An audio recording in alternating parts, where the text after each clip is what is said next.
அனைவருக்கும் வணக்கம். இது வந்து எல்லா காம்படிட்டிவ் எக்ஸாம்ஸ்க்கும் இது கேட்பாங்க. இப்போ நம்ம டெட்டுக்கு பார்க்கலாம். இது வந்து என்னன்னா நமக்கு ஒரு ரியல் நம்பர்ஸ் அப்படின்ற கான்செப்ட் கீழே இது வரும். இதில் வந்து என்ன இருக்குன்னா ரேஷனல் அண்ட் இரேஷனல் பிரிக்கலாம். ரேஷனல்னா என்னன்னா தமிழில் விகிதமுறை எண்கள், இரேஷனல்னா விகிதமுறா எண்கள். ஸோ ஏதாவது ஒரு செட் ஆஃப் ஒரு 4 நம்பர்ஸ் கொடுத்து இதில் எது வந்து ரேஷனல் நம்பர் இரேஷனல் நம்பர் கேட்கலாம்.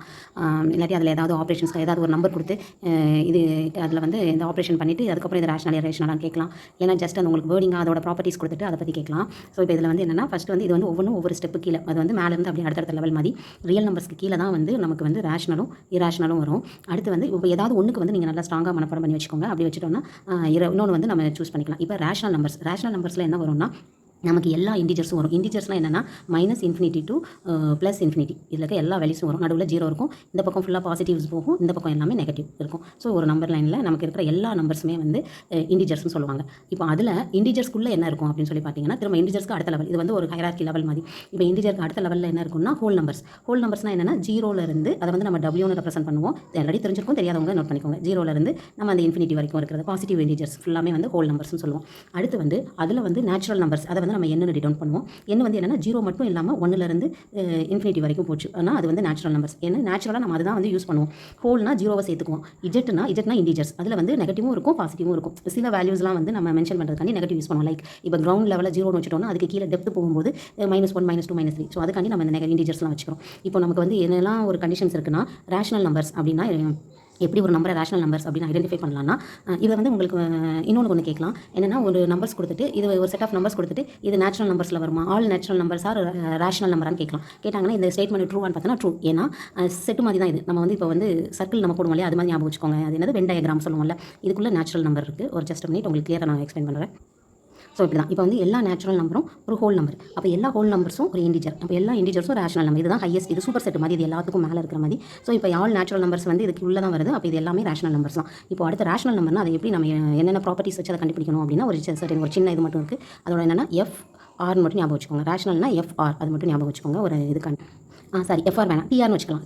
TRனா நம்ம தெரியும், டி ராஜன் அது மாதிரி ஞாபகம் வச்சுக்கலாம். எல்லாமே அவர் ரேஷனலாக ஏதாவது யோசிச்சு டக்குன்னு பண்ணுவாங்க. அது மாதிரி அப்போ TR வந்து ரேஷனல் ஞாபகம் வச்சுக்கலாம். Tனா என்னன்னா டெர்மினேட்னா ஸ்டாப் ஆயிரும். ஒரு நம்பர் ஒரு சர்டன் இதுக்கப்புறம் ஸ்டாப் ஆயிரும். இப்போ வந்து 4/2 அப்படின்னு கொடுத்தேன்னா 2 இது வந்து டிவைட் பண்ணும்போது டெர்மினேட் ஆயிடுது. இப்போ ஆர்னா என்னன்னா ரிப்பீட்டிங் இல்லாட்டி ரெக்கரிங் அப்படின்னு சொல்லுவாங்க. ரிப்பீட்டிங் என்னன்னா இப்போ 1.333 அப்படின்னு ரிப்பீட் ஆகிட்டே இருந்ததுன்னா இதை வந்து ரேஷனல் சொல்லுவாங்க. அட் த சேம் டைம் இந்த பேட்டர்னாக இருக்கணும். இப்போ 1.3 2 1 4 இப்படி வந்துச்சுன்னா இது வந்து ரேஷனல் நம்பர் கிடையாது.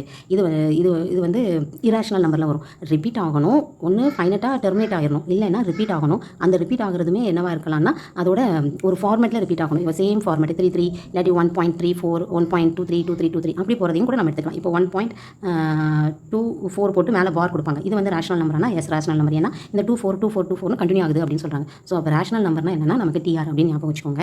ரேஷனல் நம்பரை வந்து நம்ம எப்படி எழுதணும்னா P/Q அப்படின்ற ஃபார்மேட்டில் எழுதலாம். இதில் வந்து ஆனால் கீழே இருக்க Q மட்டும் not equal to 0. இதுதான் ஒரு கண்டிஷன். ஏன்னா எந்த ஒரு நம்பரையும் நம்ம 0வில் டிவைட் பண்ண முடியாது. அது வந்து அப்படி பண்ணோன்னா அது அன்டிஃபைன்ட் அப்படின்னு சொல்லுவாங்க. அந்த மாதிரி ஒரு வேல்யூவை நம்ம டிஃபைனே பண்ண முடியாது. ஸோ அதனால் அது டிஃபைன் பண்ண முடியாது. அப்போ P/Q ஃபார்மேட்டில் எழுதுற எல்லாமே ரேஷனல் நம்பர். அப்போ 2 ரேஷனல் நம்பரா? S 2 rational number. 2/1 நம்ம எழுதலாம். அடுத்து பெர்ஃபெக்ட் ஸ்கொயர் எல்லாமே ரேஷனல் நம்பர். பெர்ஃபெக்ட் ஸ்கொயர்னா இப்போ √4 வந்து நம்ம வந்து ஸ்கொயர் ரூட் பண்ணோன்னா என்ன கிடைக்கும்? 2 கிடைக்கும். ஸோ அந்த பெர்ஃபெக்ட் ஸ்கொயராக ஒரு வேல்யூ கொடுத்தாங்கன்னா நமக்கு அது ரேஷனல் நம்பர். இதில் √2 வந்து ரேஷனல் நம்பரான்னு கேட்டால் இல்லை. ஏன்னா √2 வந்து நம்ம ஸ்கொயர் ரூட் பண்ணோன்னா நமக்கு இது கிடைக்காது. ஸோ அப்போ வந்து √2 வந்து ரேஷனல் நம்பர். இந்த கொஸ்டின் கேட்பாங்க. √2 √3 இதெல்லாம் வந்து இரேஷனல் நம்பர்ஸ்.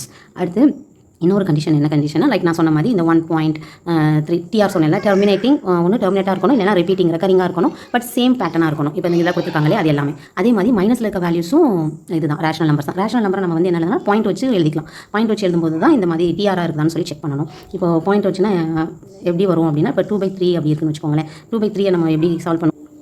இது 2 வந்து 3ல டிவைட் ஆகாது. அப்போ 0 சேர்த்துக்குவோம். அப்போ இங்கே வந்து 20 ஆயிரும். அப்போ 3ஆல் பண்ணும்போது 18 ஆனதுக்கப்புறம் ரிமைண்டர் வந்து நமக்கு எவ்வளோ கிடைக்கும்? 2 கிடைக்கும். திரும்ப 2 இதாகுமா 3ஆல் ஆகுமா? ஆகாது.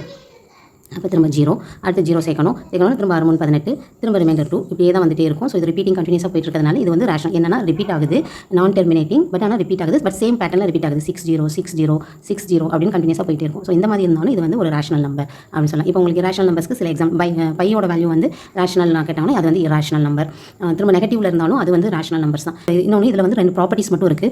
என்ன ப்ராப்பர்ட்டிஸ்னா ரேஷனல் நம்பரோட இன்னொரு ரேஷனல் நம்பரை ஆட் பண்ணாலுமோ இல்லை மல்டிபிள் பண்ணாலுமோ அதோட ரிசல்ட் வந்து என்னவா இருக்கும் அப்படின்னா ஒரு ரேஷனல் நம்பர் தான். 2 ரேஷனல் நம்பர் ஆட் பண்ணாலும் ரேஷனல் நம்பர் தான் கிடைக்கும். 2 ரேஷனல் நம்பரை மல்டிபிள் பண்ணாலும் ரேஷனல் நம்பர் தான் கிடைக்கும். ஸோ இது மட்டும் ஒரு ப்ராப்பர்ட்டி.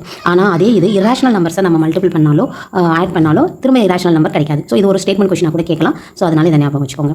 இவ்வளோ தான் நம்பர் சிஸ்டம்.